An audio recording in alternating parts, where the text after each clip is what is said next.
بسم اللہ الرحمن الرحیم۔ حضرت قاری محمد طیب رحمۃ اللہ علیہ فرماتے ہیں کہ اگر کہیں ایسا ہو کہ عورت یوں کہے کہ سال یا مہینہ بھر کے لیے خدمات کا تبادلہ کر لیں، میں تیری خدمات انجام دوں اور تو بیٹھ کے بال بچے پال، تو ممکن نہیں۔ 2 دن میں ایسے جنون ہو جائے گا اور پریشان ہو کر نکل جائے گا۔ یہ عورت ہی کا حوصلہ ہے کہ وہ اس محنت کو برداشت کرتی ہے، مرد برداشت نہیں کر سکتا۔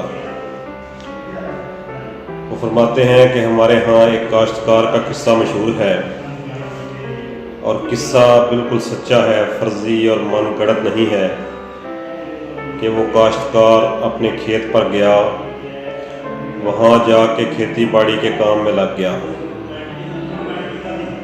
تو طریقہ یہ تھا کہ اس کی عورت ٹھیک 12 بجے کھانا پکا کے لایا کرتی تھی۔ ایک دن اتفاق سے گھنٹہ ڈیڑھ دیر ہو گئی۔ کاشتکار کو غصہ چڑھا، اس نے سینکڑوں باتیں بیوی کو سنائیں کہ تو اسے کام نہیں بنتا، اور تو ہمیشہ مجھے تنگ ہی کرتی ہے، اور میں ہوں تو یوں کرتا تو ایسا ہی ہے، تو ایسا ہے۔ بیچاری سنتی رہی، یعنی صبح سے شام تک لڑ کھپ کے بچوں کو الگ پالا، کھانا الگ پکایا، کھیتوں میں اس کے واسطے لے کر بھی گئی۔ اتفاق سے اگر ذرا دیر ہو گئی تو خاوند نے سینکڑوں باتیں سنا دی۔ خیر وہ غریب سنتی رہی۔ خاوند کی زبان سے نکلا کہ اگر میں اس کام میں ہوتا تو کبھی یہ بات نہ ہوتی۔ اس نے کہا اچھا، پھر 2-4 دن کے لیے خدمتوں کا تبادلہ کر لو۔ میں کھیت پر کام کروں گی، تو گھر پر رہ کر بچوں کو پال، اور 12 بجے کھانا لے کر آ جایا کرنا۔ اس نے کہا یہ کون سی بڑی بات ہے، میں کر لوں گا۔ اس نے کہا اچھا، کل پھر یہی ہوگا۔ چنانچہ صبح اٹھتے ہی بیوی تو کھیت پر چلی آئی اور کھیتی کا کام شروع کر دیا۔ اب یہ خاوند صاحب گھر لیٹے رہے، آنکھ کھلی تو ایک بچہ رویا۔ یہ اسے سنبھالنے کے لیے گئے تو ادھر سے دوسرا چلایا، اسے پکڑنے کے لیے گئے تو تیسرا رویا۔ پھر اسی سے نہیں نمٹے تھے کہ معلوم ہوا کہ گھر میں جو گائے بندھی ہوئی تھی، اس کا بچھڑا رسا چھڑا کر گائے کے دودھ پر جا کے لگ گیا ہے۔ اسی دودھ سے گزر اوقات تھی، یہ جلدی سے بچھڑے کو سنبھالنے گیا تو بچہ چارپائی سے نیچے گر پڑا۔ اب وہ چلا رہا تھا، شور مچا رہا تھا، خاوند وہاں پہنچا۔ بچھڑا جو وہاں پہنچا اور اس نے گائے کا تھن جو منہ میں لیا تو وہ گھر کے گھبرا کے بھاگی اور اس کی رسی چارپائی میں اٹک گئی۔ وہ چارپائی سمیت چولہے پر چڑھ گیا۔ تو اب چارپائی چولہے کے اوپر رکھی ہوئی تھی، بچہ وہاں پڑا ہوا ہے، ایک بچہ ادھر چلا رہا ہے۔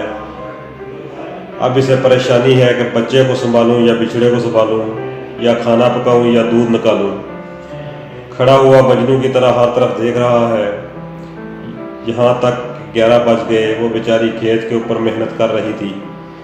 اسے توقع تھی کہ آج 12 چھوڑ 11:30 بجے ہی کھانا آ جائے گا، اس لیے کہ مرد قوی ہے اور عورتوں پر حاکم ہے، خوب کام سار انجام دے گا۔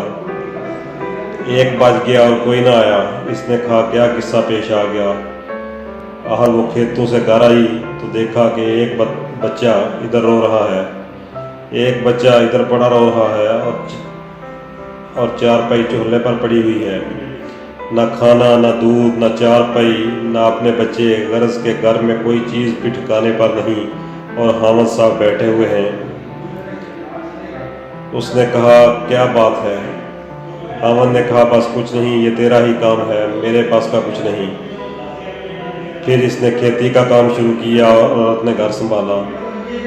تو واقعہ یہ ہے کہ عورت کا بڑا حوصلہ ہے کہ گھر میں بچوں کو سنبھالنا، کھانا پکانا، گھر کا انتظام کرنا، اور خاوند کے سارے معمولات اور خدمات کو سر انجام دینا۔ اگر خاوند کو 4 خدمتیں سپرد کر دی جائیں تو دیوانہ ہو جائے گا۔ یہ عورت ہی کر سکتی ہے۔ چونکہ عورت کے اندر یہ جذبہ تھا، اسی واسطے شریعت اسلام نے اس کا رتبہ بلند کیا ہے، باپ سے زیادہ اس کے حقوق بڑھائے اور اس کے درجہ بھی باپ سے 3 گنا زیادہ بڑھایا۔ مرد منصب کے لحاظ سے کتنا ہی بلند صحیح، لیکن حقوق کے لحاظ سے اتنا بلند نہیں جتنے شریعت نے عورت کے حقوق قائم کیے ہیں۔ اس لیے ہمیں عورت کے جذبہ حکمت کی قدر کرنی چاہیے۔ اللہ حافظ۔